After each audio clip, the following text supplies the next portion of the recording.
The Unwilling Mermaid. Dedicated to Ethan and Declan and Finlay, who support Story Nori on Patreon. Hello, this is Jana, and I'm here with a nice long story, so get comfortable and ready to listen. It's about a girl and her adventures. There are quite a few twists and turns and transformations. As you can guess from the title, she becomes a mermaid. Now, I know that many people think it would be a lot of fun to be a cute mermaid, but this girl is not happy about what happens to her. Listen on to find out why. Once upon a time, there was a teenage girl who was far wiser than her parents, or at least, that was her opinion. She lived with her mother and father on a hill above a stream. Often her mother would take a net and catch a fish for their supper. One evening, the girl saw that her mother's face was weary from work, and the girl said, "Mother, I'll tell you what. Let me take the net down to the stream, and I'll catch our supper in no time." The mother flopped down in a chair and readily agreed. When the daughter picked up the net, she saw that there were some holes in it. "For goodness sake," she tutted, "this won't do at all. No wonder it takes you so long to catch a fish every evening. They can swim right through the holes." So she sat down and sewed up the gaps in the net. Then she held up her work and was pleased with it. "There," she told her mother. "That's a big improvement. You should have asked me to help you before." Then she ran down the hill to the stream, where she flung the net into the gushing water, fully expecting to pull out a fish right away. But she had no experience at casting a net, and it merely became caught up in some rocks. She hauled it back, with some difficulty, and saw that all she had caught were some stones. Worse, she had ripped a new hole in the net. She flung the net back into the river, and this time she caught an old boot. "Ah!" she said. "Third time lucky." Just then, a boy who lived nearby saw that she was having difficulty and offered to help her. "I don't need your help," she insisted. "I just wanted a couple of practice throws to train my eye. Just watch. I'll catch a big one this time." A third time, she threw the net, and by luck or skill, she hauled in a shimmering golden fish, easily large enough to feed a whole family. The boy was quietly impressed. "Yummy, yummy," the girl said to the fish. "You're going to feel nice in my tummy." Then the fish stopped wriggling and replied to the girl, "If you don't throw me back in the river right now, you'll be sorry." "Oh, I'll be sorry, will I? Tell that to somebody without any brains," she said, glancing at the boy. "I won't fall for a trick like that. What can you, a fish, do to harm a young girl like me? If you take one bite of me, you be a girl no more," said the fish. "You will turn into a fish and know what it feels like to breathe water." The astonished boy pleaded with the girl. "You've caught a magician. You'd better do as he says and chuck him right back. I'll help you catch a normal fish, so you needn't go hungry." "What do you know? You're just a foolish boy." snapped the girl, and she bumped the talkative fish on the head with a rock. That shut it up all right. Then she hurried back home with her catch, as she was feeling quite peckish. "Look at this whopper of a fish," she said to her parents. "Didn't I say I would catch a good bite to eat without any trouble? I expect this one will taste extra delicious because he was a talkative fish." "A what?" asked her father. "Didn't you hear me? I said he could talk, and he made more sense than either of you ever do," insisted the girl. Her father sighed. He was used to his daughter's lippy back talk. He hoped that she would grow out of her strong-headed ways before too long. He took a knife and expertly filleted the fish for her. Then she tossed it into a frying pan with butter and parsley, and soon it was sizzling away. Meanwhile, the father buttered some thick slices of bread that he had baked himself. When the fish was ready, the girl placed it on a large plate and asked her parents to admire her evening's work. They agreed that it looked and smelt impressive. She cut the fish into 3 pieces, and the family sat down to dinner. The girl was the first to prong a piece of fish on her knife and place it in her mouth. She closed her eyes and savoured it, saying, delicious." But when she opened her eyes, what was this? A very peculiar feeling had come over her. Was she ill? The symptoms were mighty strange. A salty taste on her lips, a sense of lightness, multiple colours swirling before her eyes. When she tried to move, her whole body flipped in a fishy, swimming motion. At last it dawned upon her that she no longer had feet, only a long shimmering tail. Then she realised that the swirling colours were weeds, coral and jellyfish. Of course she now understood that the dastardly fish's curse had come true. She had turned into a fish, or at least in part. You might call her an unwilling mermaid. "Oh, what an unlucky girl I am," she declared. "Of course, none of this misfortune is my fault. How could I have known that the stupid fish was speaking the truth?" Soon she resolved to master the art of swimming underwater. So she practiced flipping and flexing her fishy body. And before too long, she praised herself, saying, "See, I can swim like a fish if I want to. In fact, I can swim better than any actual fish." She used her new swimming skills to explore the seabed. And soon she found a shipwreck where she met a shoal of curious fish, opening and closing their mouths. She thought they looked totally stupid, not realizing that she was doing the same with her mouth. "Who are you?" asked the largest of them. "You're a strange kind of fish." "Don't you dare call me a fish. Can't you see I'm a girl?" insisted the unwilling mermaid.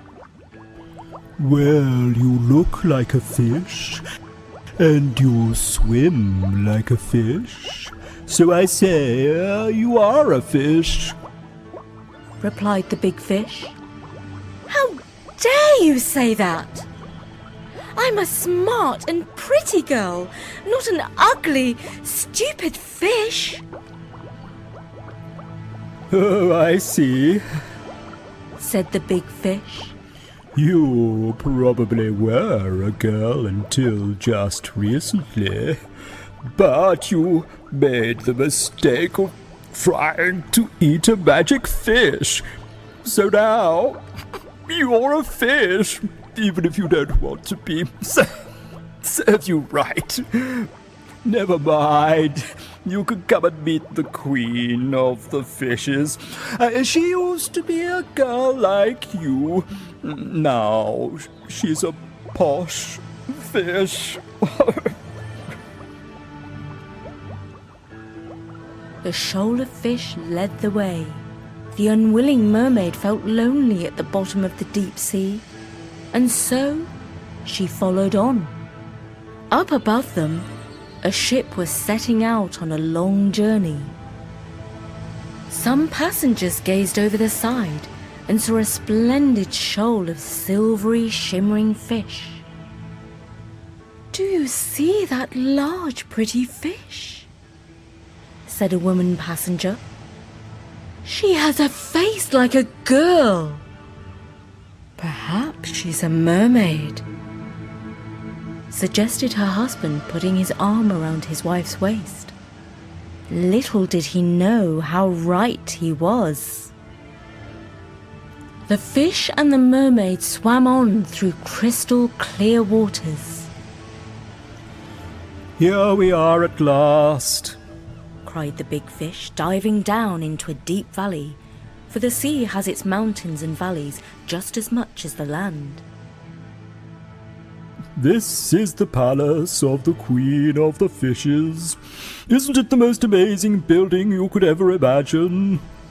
"Ooh, it's not too shabby," gasped the unwilling mermaid, weary from trying to swim as fast as the rest. The palace was built like a cathedral, with high walls and sloping roofs covered in shells, coral and pearls. The great gates and Gothic windows were open so that visitors could swim in and out freely. The troop of fish floated into a great hall where the queen, who was half a woman, was seated on a throne made of a green and blue shell. The unwilling mermaid was shy, not a feeling that she was used to by any means. The other fish pushed her to the front. "And who is this peculiar fish? I've not seen her before," asked the queen. Your Majesty, said the big fish. She was once a girl, just like you. "Oh, really?" said the queen. "Then she may be of service to me, and help herself into the bargain." "I won't let you down," declared the unwilling mermaid. "I'm a self-starter and a quick learner.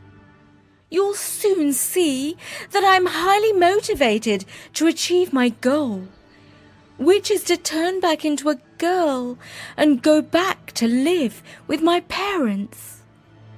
"In that case," said the queen, "this is what I want you to do. Go and fetch my crown." "I can do that, no problem," declared the unwilling mermaid, for it sounded like an easy task. "Only tell me where your crown is, and I will fetch it right away." "My crown," said the queen. "is on top of a tall mountain." "Fine. I will climb Mount Everest if I can have my legs back." "And it is inside a strong castle." "I don't lack for brains. I will find a way into the castle." "And the castle belongs to a fierce giant." "That's, interesting," said the unwilling mermaid, not quite so sure of herself now. "The fierce giant has stolen my crown for the head of his daughter and will kill anyone who tries to take it." "Okay, I'll deal with him when the time comes. Only give me back my legs, and I will complete this task for you." "In that case, you must visit the old man of the sea. He will help you with some of his magic. The shoal of fish swam with the unwilling mermaid to the cave where the old man of the sea lives.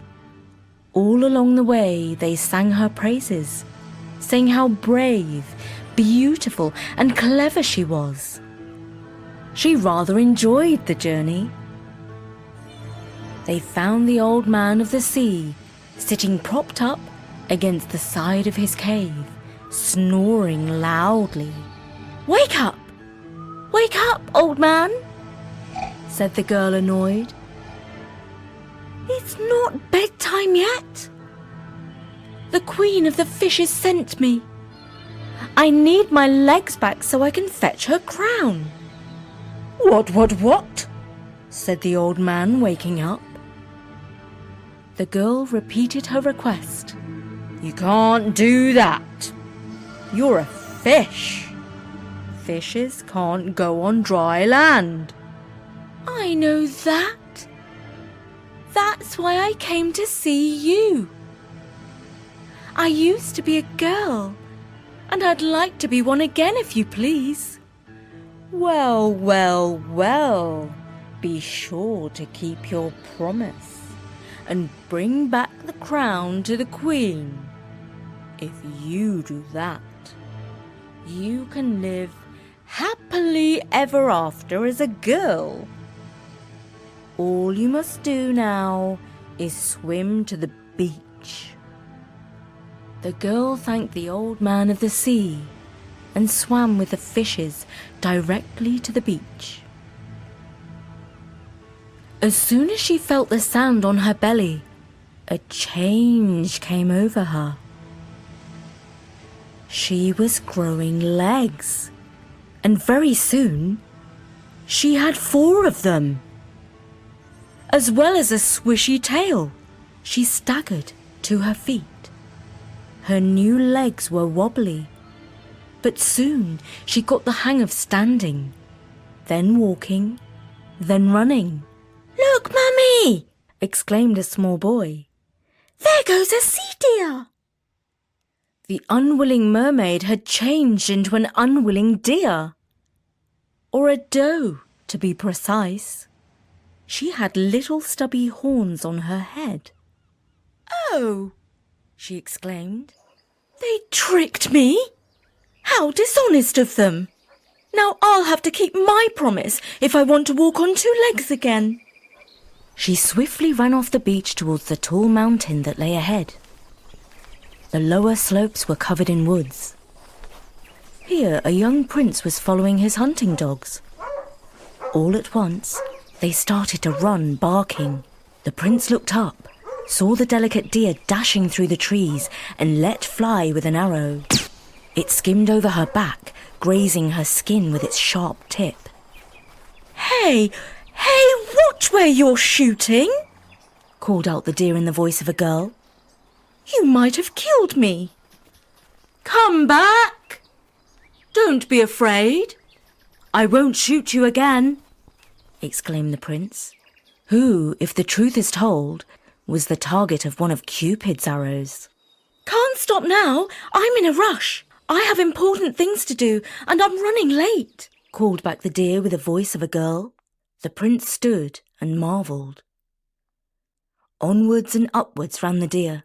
Soon she was picking her way over hard rocks. The mountain became steeper and steeper. She stumbled quite often, but fortunately did not injure any of her 4 legs. Eventually, when she was almost exhausted, she came over a crest and saw a huge castle hewn out of the rocks. It was almost like part of the mountain itself. The sight renewed her energy. She trotted over the stone bridge and through the strong, unguarded gates of the castle. "Whew, well, that part was easy," she said to herself. Inside the castle, she found a courtyard. It was empty, but not silent, because the sound of loud snoring echoed all around it. The unwilling deer looked up and saw that the snoring was coming from an open window high in the main tower. So she went inside and began to climb the winding staircase. Soon she came to a landing and a half-open door. She used her soft nose to nudge it open. Inside, the unwilling deer found an enormous and rough-looking man fast asleep on a huge bed. His boots and shirt were strewn all over the floor. A foul stench polluted the room. She hastily looked around for a crown, but could not see one. So softly, she backed out of the room and climbed the stairs to the next floor. Here she found a chamber occupied by a girl not so unlike her former self, only 3 times as big. The young giantess was filing her nails that were like great talons. And yes, there was the queen's crown sitting on the dressing table. The giantess looked up and gaped at the unwilling deer as she entered her room. "Oi, you! Get out, you filthy beast!" "Not until you give me the crown that your brutish father stole from its rightful owner, who is now Queen of the Fishes." The giantess threw a huge hairbrush at the intruder. The deer sprang over to the dressing table, momentarily admiring herself in the mirror, and then scooped up the crown on one of the little horns that sprouted out of her head. Then she danced about and sprang out of the room thinking, "I knew I could do it! I'm so clever!" The giantess yelled, "Stop, thief!" The reluctant deer was about to dive downstairs when she heard the sound of heavy footsteps and realized that the giant had awoken and was on his way up. She had no choice. The only way was up, so up she went. On the next landing, she rushed through a door and out onto the battlements. She started to run along them. The giant and giantess were not far behind, and it seemed that there was no easy escape. As she ran, she heard a loud cry behind her. And then another cry, only deeper. She glanced round and she saw the giantess pulling an arrow out of her huge behind. The giant was hopping up and down with an arrow in his foot. Who had come to her rescue? She soon saw the answer to her question. Down in the courtyard stood the prince. He must have followed her to the castle. Soon, another arrow flew from his bow, and this one caught the giant in his rear end. The cry was so loud that the whole castle trembled. Now the unwilling deer had to find a way to escape. She darted into the doorway of a tower and found her way down the stairs and into the courtyard. Soon she was charging through the gate, across the bridge, and to freedom. This time, when the prince called her, she did not run from him. They made their way down the mountain together, and she had plenty of time to tell him all about her adventures. When they reached the beach, the sun was setting over the horizon. They walked together through the surf, bathing their weary feet. The unwilling deer wore the crown on her head. She did not want to disrespect the queen, but it was the easiest way to carry it, since she did not have hands. The prince held her face, looked into her big doughy eyes and said, "You are the most extraordinary girl I have ever met. Will you marry me?" The unwilling deer almost replied, "Are you stupid or what? You can't marry a deer." But then she remembered how she vowed not to be a know-all and said, "Of course, but first, I must return this crown to the Queen of the Fishes, and hopefully she will turn me back into a girl." She looked out to sea and called out, "Oh Queen! Oh Queen, where are you? I kept my promise to fetch your crown." They waited while listening to the waves. At last, the sun sunk below the horizon, and the full moon glimmered on the water. Only then did the queen arrive, floating on a boat made from a giant shell, and paddled by mermen and mermaids. "Oh my stars!" exclaimed the prince. "The queen of the fishes of whom you have told me so much is my very own mother. We thought she had drowned in a shipwreck." The queen waded ashore, took the crown in her hands and placed it upon her head. Then with tears in her eyes she embraced her son. "Hey, haven't you forgotten something?" said the unwilling deer. "What about your promise to me?" "All in good time," said the queen. "The old man of the sea will turn you back into a girl as soon as he wakes up." So the unwilling deer had to wait until morning to turn back into a girl. The prince stayed the whole time with her while they walked up and down the beach. The following month they were married, and from that time on, the girl's happy mother and father liked to boast that they had the cleverest daughter in the whole wide world. The girl herself, who was now a princess, lived a long and happy life with her prince, and was noticeably more modest than she had been when she was young, poor, and did not know anything about anything. And I'm delighted to dedicate this story to Ethan and Declan and Finlay, the Travaskis family from Pennsylvania. It's Declan's birthday soon. He's going to be 4. Happy birthday, Declan! Thank you for listening to us. Ethan is 8 years old and Finlay listens to us too, even though she's just 18 months old. Thank you to their mum Nicole and all the family for supporting Story Nori on Patreon. I really hope you enjoyed The Unwilling Mermaid. Read by me, Jana, for StoryNori.com. Bye for now.